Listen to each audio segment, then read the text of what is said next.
I was out fishing today and got to thinking about leave no trace behind and what it means and how can we all kind of contribute to keeping Mother Nature as clean as possible. So today when I'm fishing, I think we're going to go ahead and discuss some of the finer points of what to do when you're out enjoying and exploring nature.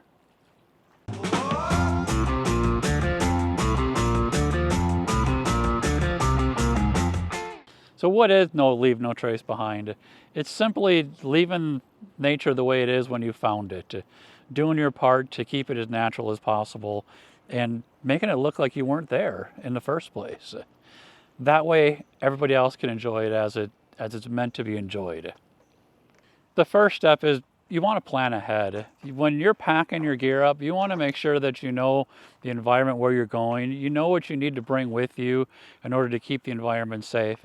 Probably not the best example, but a good example. If you're going to go to an area and you know it's super swampy, you don't want to wear a pair of shoes like I got on right now, knowing that you're going to be going through this marsh and you may end up losing a shoe there, and sometimes your feet sink in pretty far and you're going to lose that shoe and not be able to retrieve it.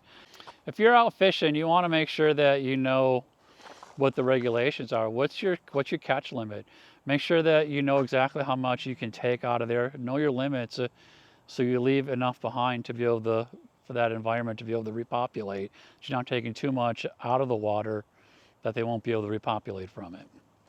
Number two is make sure you travel and camp on a durable surface. Now, what does a durable surface mean? I'm walking on a path. It's a designated path.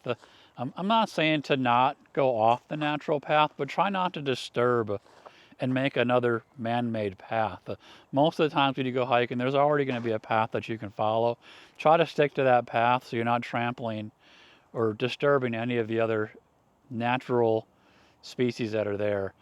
When you're out hiking, there's often designated spaces for you to camp. Try to stay in those designated areas because that's what they're there for, so you can actually camp there and not disturb nature that's around you. Number three just makes me sad because it's pack it in, pack it out, dispose of your waste. Perfect example right here.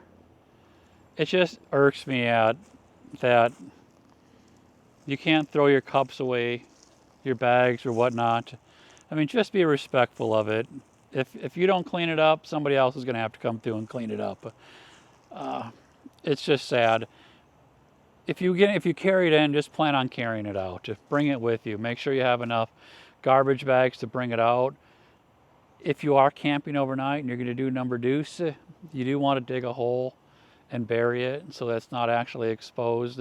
You don't want to leave your food behind. We'll discuss that later with the dangers to the animals. Just be respectful. If you bring it in, plan on bringing it back out with you. Number four is a pretty easy one. As far as I'm concerned, it's pretty easy. Is try not to disturb what you're seeing in nature. Flipping over rocks, moving rocks, moving a log or whatnot. There's a lot of species that's their home. That's where they live. That's where they're surviving. And by you flipping that rock over or moving that log, believe it or not, it's disturbing whatever is there, that natural process. So unless it's necessary, just try to enjoy nature and just try to look around and enjoy it for what it is and not disturb it. Number 5 on the list is minimize your campfire impact. If possible, bring a grill. That way you can take it back with you. If you do have to build a fire ring, make sure it's allowed there and make sure it's suitable enough to contain the fire and that you clean up after it and that you're not throwing debris in it. We're at a local park here, and a perfect example of what not to do is right here. There's no campfires allowed in this area, but yet we see a little bonfire here that's got a little bit of trash and debris in it. It's just not good for the environment. I mean, you could easily start a wildfire here. It's just not good for the environment. So if you're gonna grill, if you're gonna cook, make sure you do it in a designated area. And if you do have to build a ring, make sure you clean up after it. So number 6, the number 6 is gonna be for the animal safety and even sometimes your safety, is respect the wildlife that's out there. If you have kids, don't throw rocks at the squirrels. If you have dogs, make sure they're leashed. If they're not leashed and you're in an area that they don't have to be leashed, you know, make sure that they're under control, that they're not going to take off and chase after the first rabbit, squirrel, whatever they find, even birds. They're going to do that. That's their home. That's where they're living. Enjoy them, like them for what they are. Let them live. The other thing is food. Don't leave food around for any of these animals to eat. Some of them, A, it's not going to be good for them. B, you don't want them to get used to that natural food. They have their natural food source here. So introducing another food source of your ding-dongs that you brought into the wild with you probably isn't a good idea. Along with that, I mean, if you come and picnic to a specific area and you leave your stuff behind, any one of them wild animals, bears, coyotes, whatever it is, they're going to associate that space with food. So therefore, you're going to start intermingling with the humans, and that becomes they become a danger, and you're actually endangering their lives because now they're becoming a risk to the public, and you just don't want that to happen. Number 7, I don't even think I should have to say this, but I guess I will, is be considerate of other people. That's just, to me, common sense. You're out there enjoying nature, you're loving it, there's other people doing the same thing.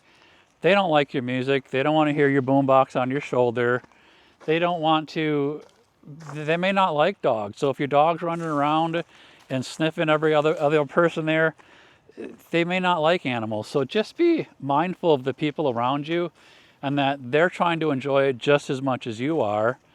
If you're biking on a trail, because a lot of times these trails are bike and walking. So if you're on a bike and you're doing 25 miles an hour, you may run somebody over if it's a busy path. I mean, if it's not a busy path, then go for it. But if there's people on that path, just understand that they're using it also.